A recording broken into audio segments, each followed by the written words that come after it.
नमस्कार, मैं उनिशा। आप सभी दर्शकों का बहुत बहुत स्वागत है देश न्यूज़ के खास कार्यक्रम प्रेस वार्ता में। दर्शकों, प्रेस वार्ता में आज हम जानेंगे देश दुनिया की तमाम बड़ी अपडेट, बड़ी खबर।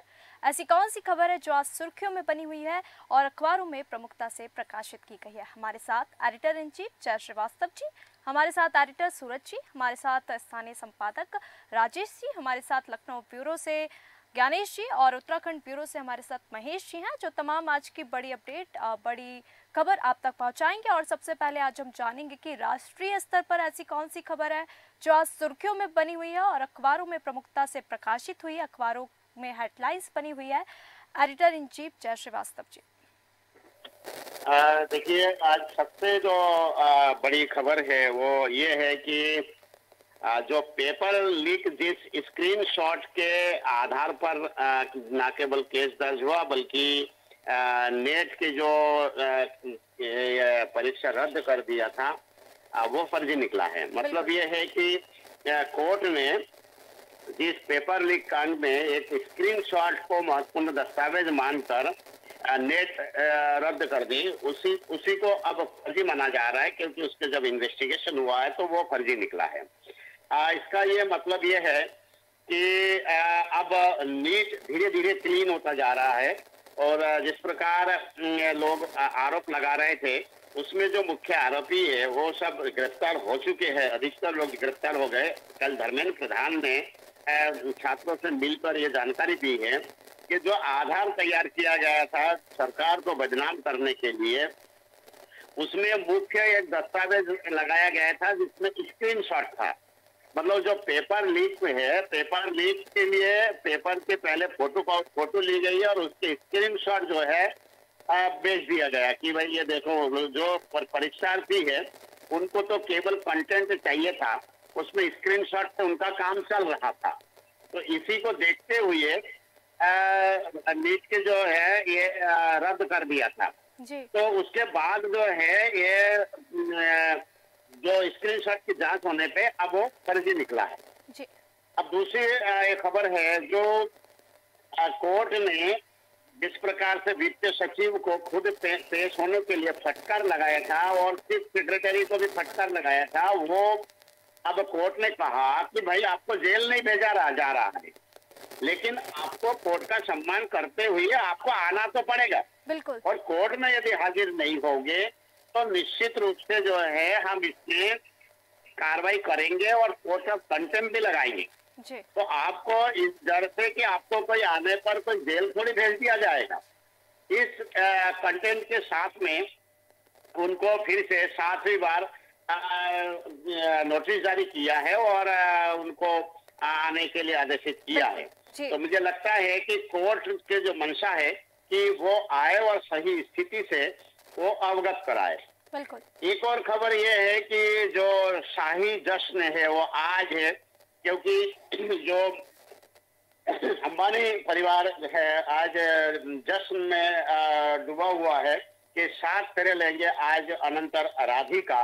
मेहमानों के लिए 100 प्राइवेट जेट, मुंबई के होटल्स वगैरह भी सारे सब कुछ बुक है।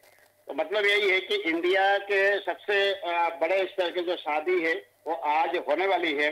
3 दिन के समारोह में देश और दुनिया के तमाम हस्तियां और भारत के बहुत महत्वपूर्ण जो लोग हैं वो सारे लोग आज उपस्थित होंगे जी। बिल्कुल। एक खबर ये भी है कि जो दिव्यांका त्रिपाठी है वो और उनके हस्बैंड इटली गए हुए थे और वहां जाने के बाद उनके कार के गाड़ी के जो है कार के इसमें कांच तोड़ के विंडो का कांच तोड़ के सारे सामान चोरी कर लिया। बिल्कुल। तो चोरी होने के बाद उन्होंने एफआईआर वही इटली में दर्ज कराया। उन्होंने कहा कि एक होटल देखने के लिए ये गए थे कि यहाँ ठहरना है और इस बीच जो है ये घटना को अंजाम दिया गया है जी। इसमें एक और खबर मैं बताना चाहूंगा कि जिस प्रकार से एक शहीद की खबर भी आज प्रकाशित किया गया कि जो शहीद है उनके मां ने आरोप लगाया कि जो बहू है वो बेटे के शहीद होने के बाद जब वहां पर उन्होंने अंशुमन की ये बात बता रहा हूं मैं, इसमें जिस प्रकार से उनको चक्र मिला था वो कीर्ति चक्र वो भी जो है वो लेके चली गई है।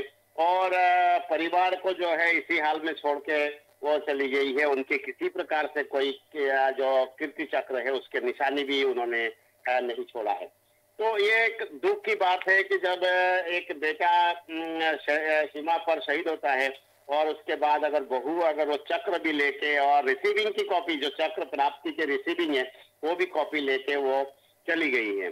और बड़े दुख भरी कहानी सुनाते हुए बहू पर ये आरोप लगाया कि उन्होंने बिल्कुल राष्ट्रीयता का ध्यान नहीं रखा और जिस वीरता के लिए उन्होंने उनके वो कीर्ति चक्र वो उनके बहू को नहीं बल्कि बेटे को मिला था, तो उसका रखने का अधिकार उनके माता पिता को था, लेकिन बहू ने ये हरकत करके उनके काफी दिल दुखाया।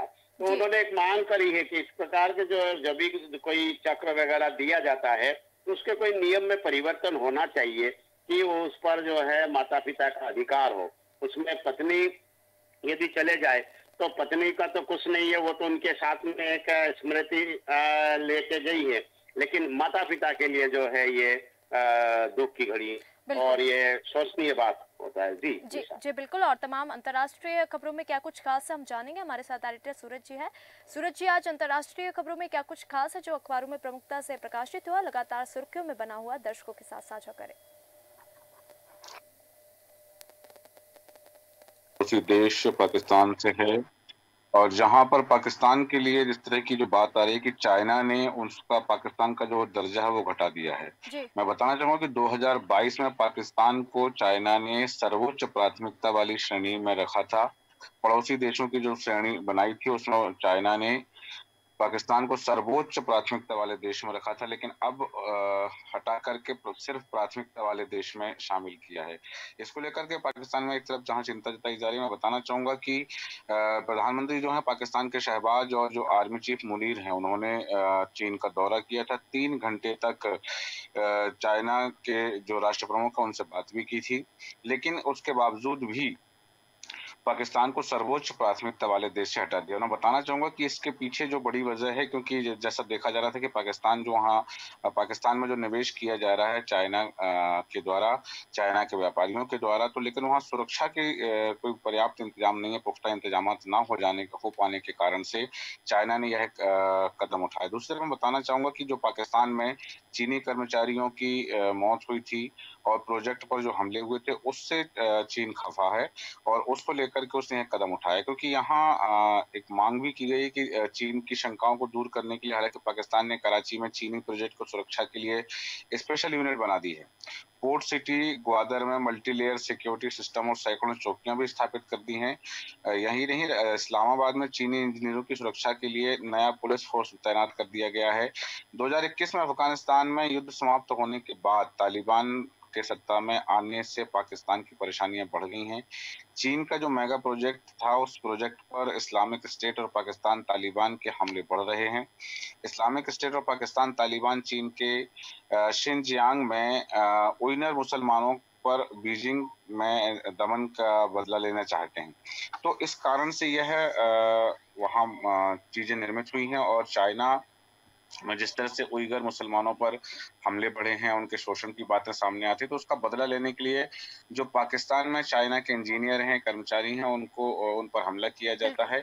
तो इसको लेकर के पाकिस्तान और चाइना के बीच में जो चीजें थी वो उतनी साफ नहीं है या उतनी स्पष्ट नहीं है या उतनी बेहतर नहीं है जितनी की दिखाई दे रही है, क्योंकि जिस तरह से पाकिस्तान का दर्जा घट गया है, चाइना ने स्पष्ट कर दिया ही नहीं, चाइना के व्यापारियों ने यहाँ तक कहा कि यदि निवेशकों को सुरक्षा नहीं दे सकते, निवेशकों के कर्मचारियों को सुरक्षा नहीं दे सकते, तो निवेश की भीख मांगना पाकिस्तान बंद करे।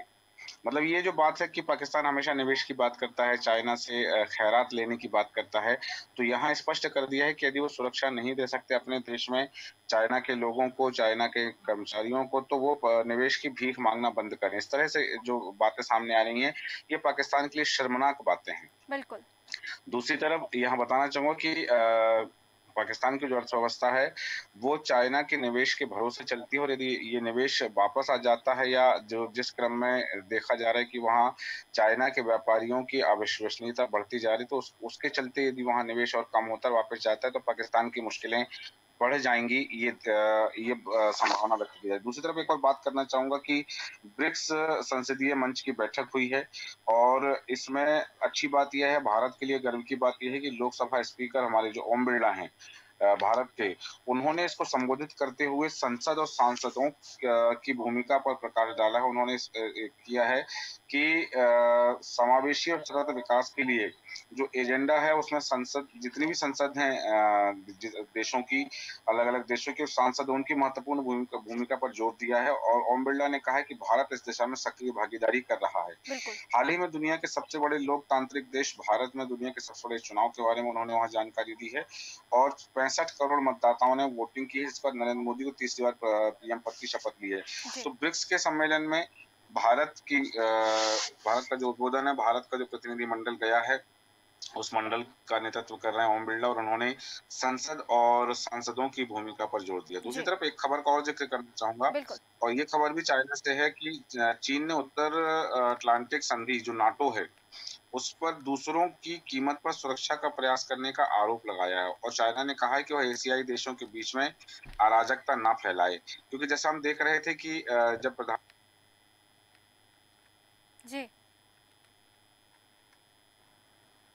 करके चाइना ने यह बयान दिया है और चाइना ने कहा है कि नाटो द्वारा चीन पर यूक्रेन के खिलाफ रूस के युद्ध को बढ़ावा देने का आरोप लगाए जाने के एक दिन बाद चाइना की ओर से यह बयान आया है कि विदेश मंत्रालय के जो प्रवक्ता हैं लिन जियान, उनका कहना है कि नाटो द्वारा यूक्रेन के मुद्दे पर चीन की जिम्मेदारी को बढ़ा चढ़ाकर पेश करना अनुचित है।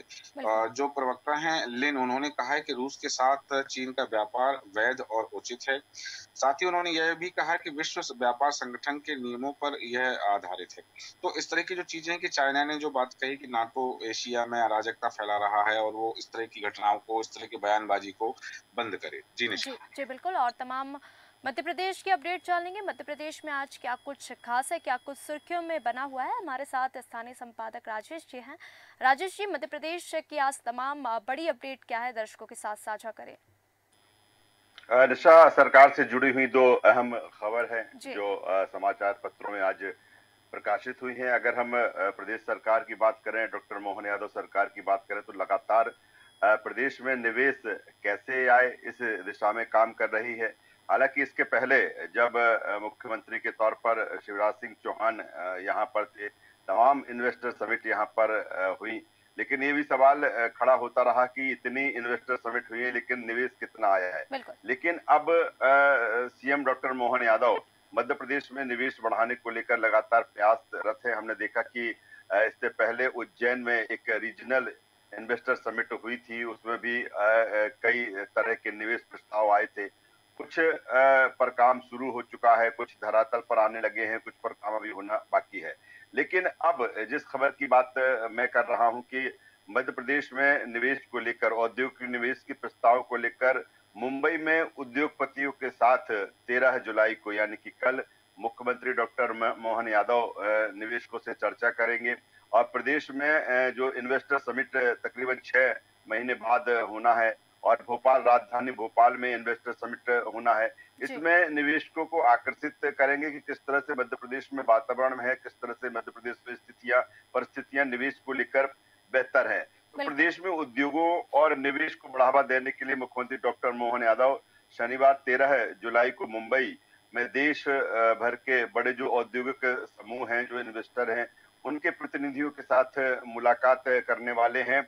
वे निवेश की संभावनाओं के साथ ही औद्योगिक समूहों की जरूरतों व फ्यूचर प्लान पर 1-to-1 चर्चा भी करेंगे, यानी कि ये बताएंगे कि मध्य प्रदेश में निवेश को लेकर किस तरह से स्थितियां परिस्थितियां हैं, किस तरह से चाहे वो सिंगल विंडो के जरिए तमाम जो चीजें होती है किसी भी निवेश को यहाँ पर करने के लिए या उद्योग स्थापित करने के लिए, तो किस तरह से प्रदेश सरकार ने उसमें एक अपना प्लान तैयार किया गया है। इसके अलावा बात की जाए इस सेशन के लिए राज्य सरकार के अधिकारियों का एक जो दल है वो मुंबई पहले ही पहुंच चुका है।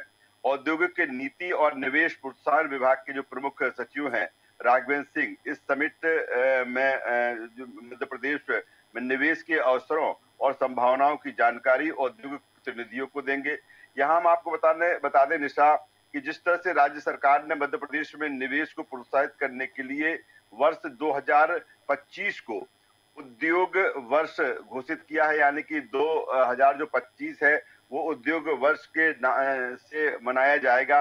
और यही कारण है कि तमाम सारी कवायद मुख्यमंत्री डॉक्टर मोहन यादव और उनकी पूरी टीम कर रही है कि किस तरह से मध्य प्रदेश में निवेश आए।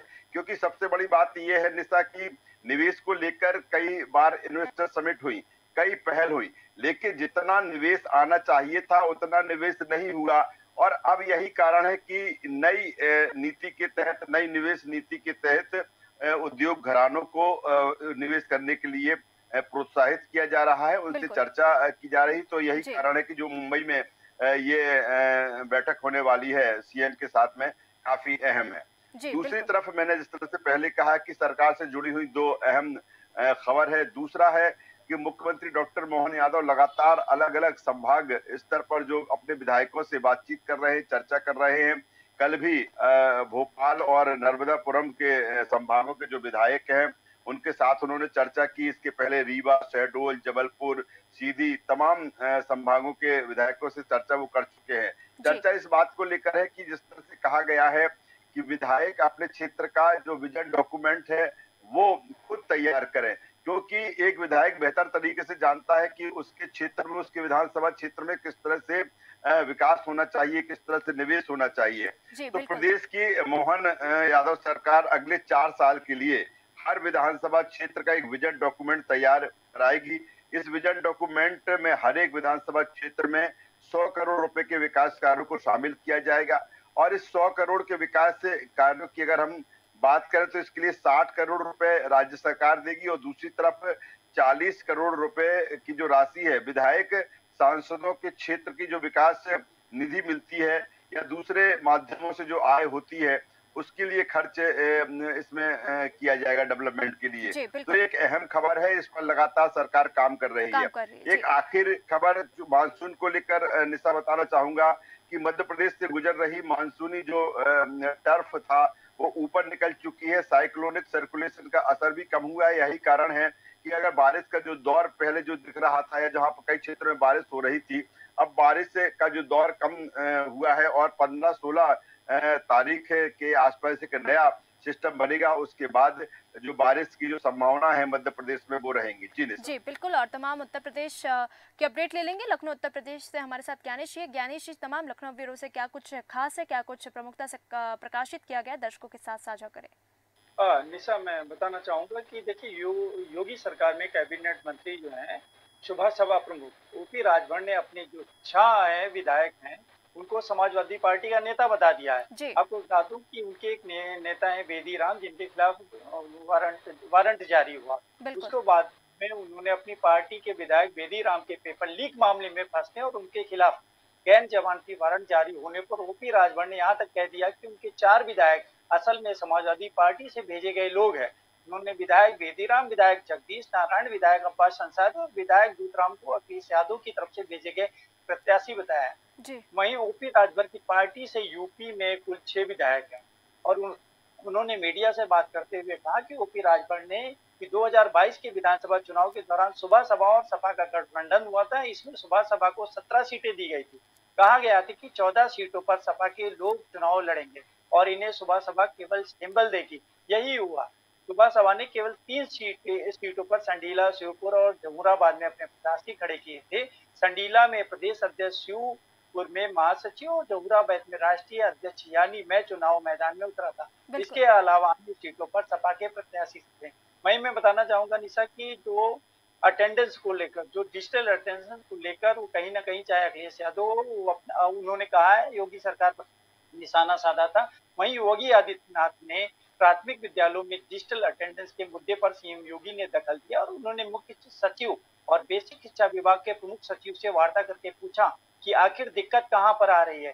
प्रदेश के परिषदीय विद्यालयों में डिजिटल उपस्थिति को लेकर चल रहे शिक्षकों के विरोध के बीच बृहस्पतिवार मुख्यमंत्री योगी आदित्यनाथ ने मुख्य सचिव मनोज कुमार सिंह से और प्रमुख सचिव बेसिक शिक्षा डॉक्टर SK सुंदरम को बुलाकर इस मुद्दे पर चर्चा की। उन्होंने अधिकारियों से पूछा कि आखिर दिक्कत कहाँ आ रही है, अटेंडेंस क्यों नहीं लगाना चाह रहे।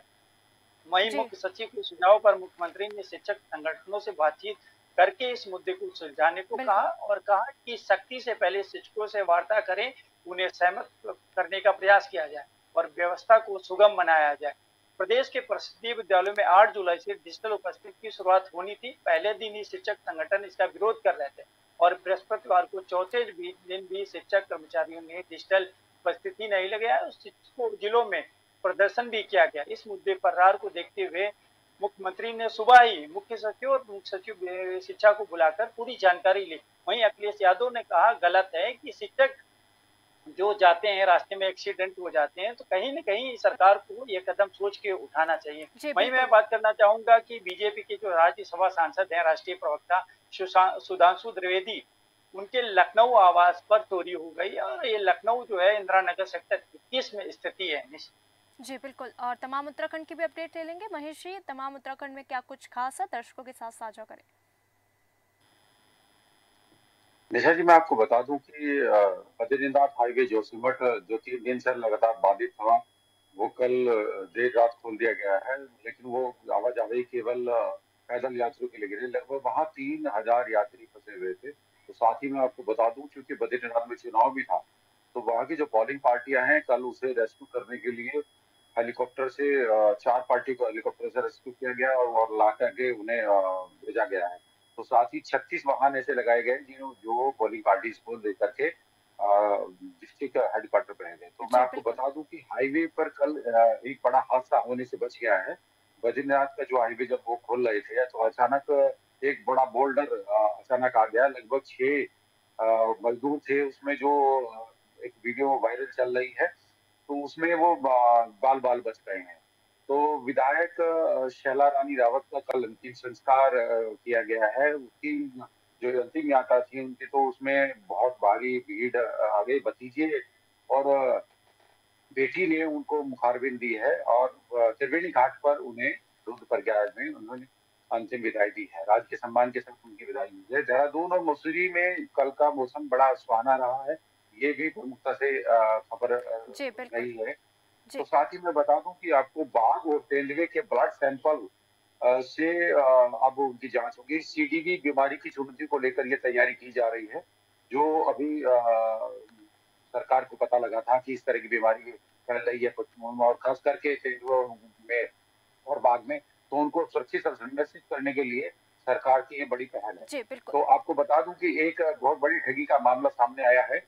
19 करोड़ रुपए की ठगी एक हाउसिंग सोसाइटी के नाम पर पार्टनर ने कर दी है। ये दिल्ली का एक व्यापारी है, जिसने कोर्ट में प्रार्थना पत्र देकर के कहा है कि मेरे साथ 19 करोड़ रुपए की एक ठगी कर जमीन दिखा करके मुझसे पैसे ले गए हैं।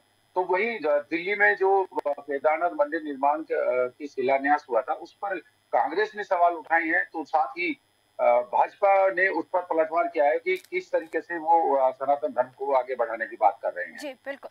तो मैं आपको बता दूं, बहुत परेशानियों के बीच में जब पोलिंग पार्टियां वापस लौट रही थी, तो उन्होंने अपनी आप बीती सुनाई कि किस तरीके से 3 दिन बिना सुविधाओं के, बिना सारी चीजों के उन्हें लग रहा था कि वो नहीं निकल पाएंगे। लेकिन प्रशासन की सजगता से, जिलाधिकारी की सजगता से वो पहुंच गए हैं। तो ये कोपेश्वर जब लौटे तो उन्होंने अपनी आपसवादी बताई है। जी बिल्कुल। तो मैं सारी चीज जी निशा जी बहुत बहुत धन्यवाद तमाम उत्तराखंड की जानकारी देने के लिए। हमारे साथ एडिटर इन चीफ जय श्रीवास्तव जी थे, जिन्होंने तमाम राष्ट्रीय स्तर की अपडेट आप तक पहुंचाई। हमारे साथ एडिटर सूरज जी, जिन्होंने तमाम अंतर्राष्ट्रीय खबरों में क्या कुछ खास था, क्या कुछ प्रमुखता से प्रकाशित हुआ था, दर्शकों के साथ साझा किया। मध्य प्रदेश में क्या कुछ खास था, आज हमारे स्थानीय संपादक राजेश सक्सेना जी ने आप सभी के साथ साझा की कि कौन सी अपडेट बड़ी थी, कौन सी खास खबर थी। हमारे साथ लखनऊ उत्तर प्रदेश से ज्ञानी जी थे, जिन्होंने तमाम लखनऊ उत्तर प्रदेश की अपडेट साझा की। तो दर्शकों, प्रेस वार्ता में आज हमने जाना देश दुनिया की तमाम बड़ी अपडेट, बड़ी खबर। प्रेस वार्ता में फिर मिलेंगे नई खबरों के साथ, नई सुर्खियों के साथ। बने रहिए देश न्यूज के साथ। नमस्कार।